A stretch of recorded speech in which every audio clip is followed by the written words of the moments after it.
Hey historians, this is your virtual video for October 20th. I'm just wondering if you could guess where I am. I'm standing in front of this building. I don't know if you've ever seen this building, if you might be able to guess where I am, but it might come as a surprise to you that I'm actually right in the heart of Great Bridge, right here in Chesapeake. This is actually the Chesapeake Battlefield and Waterways Museum. It's a free museum. You can come here. It's a little gem here in Chesapeake, and because Chesapeake is actually a great place for history buffs. And since the arrival of colonial settlers in 1620, Chesapeake has played a major role in the birth of the United States of America. And the reason for that is, and I'm just going to turn around so you can see where this building is located. Can you see it? Can you see what's right there? Maybe I'll zoom in a little bit. Oh, no, maybe not. But that right there is, of course, the one and only Great Bridge Bridge. That's our bridge right here in the middle of Great Bridge in the city of Chesapeake. So that is the place, I'm trying to keep it in the place where Chesapeake played a major role in the birth of the United States of America. In fact, Chesapeake is home to the Battle of Great Bridge, which took place on this spot pretty much. Of course, it looked nothing like this now. If I give you a full panoramic view here, you see, there we look up and we see across there's some buildings, and then we get this big building, and we go all the way on around, and lots of boats down the river and a dock and all these things, right? So here we are in the middle of Chesapeake, looking nothing like it did when there was a battle here. One thing that is very similar, though, is if you drive up Battlefield, north on Battlefield, past the bridge, you go through an area that's all swamp.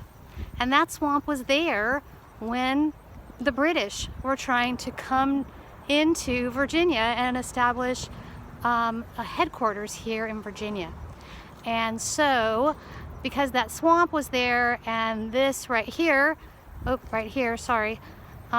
water was part of the Elizabeth River. Currently, it is part of the Chesapeake and Albemarle Canal that runs inland all the way from Florida, all the way up the coast, so you can take your boat without having to go out on the ocean and go up through the Intercoastal Waterway, which is a safe place for boats to travel, and this part of Great Bridge is part of that. And so back on December 9th in 1775, 8 months after the battle at Lexington and Concord had started the American Revolution, 7 months before we had even signed the Declaration of Independence, one of the earliest, smallest, shortest, and least known, yet very, very important battle of the American Revolution took place in Virginia, right here in Chesapeake. It's known as the Battle of Great Bridge. There were less than 300 men, both sides, both British and colonials. They took part in a battle that lasted less than 5 minutes. So it was early morning on December 9th, 1775. The British troops were advancing over the Great Bridge toward the waiting colonial militia.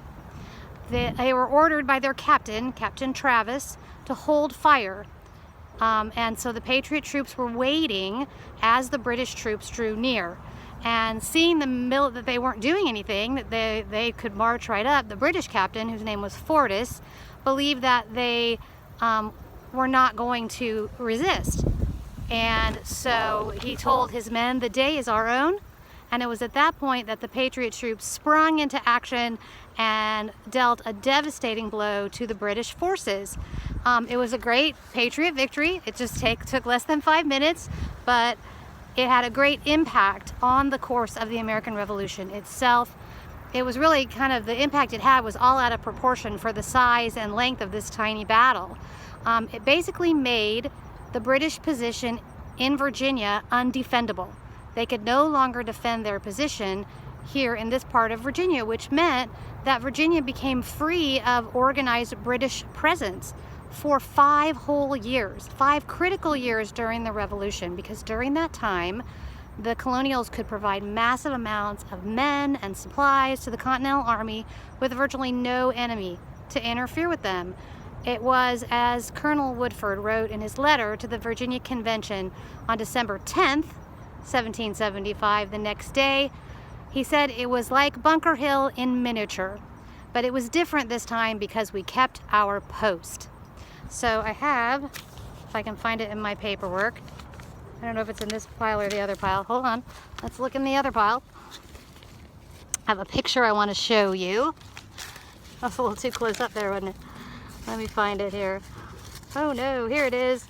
Okay, so here's this picture.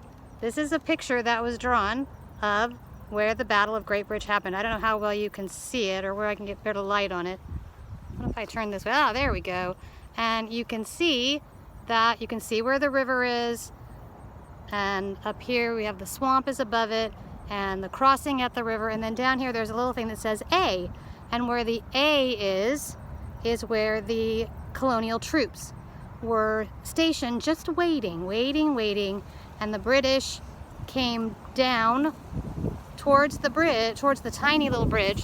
It's really hard to hold both of these things at the same time, but the bridge is the little tiny in the middle, right, to take this small bridge, which even now the bridge isn't very long, and away from the colonials. And the colonials just hung around and then sprung into action, and they were able to defeat the British.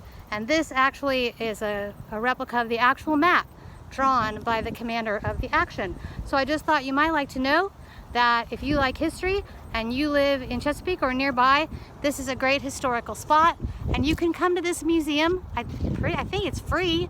It's totally free. It's open like Wednesday through the weekends, and you can come and learn more about the history of the Battle of Great Bridge and the history of Great Bridge in general.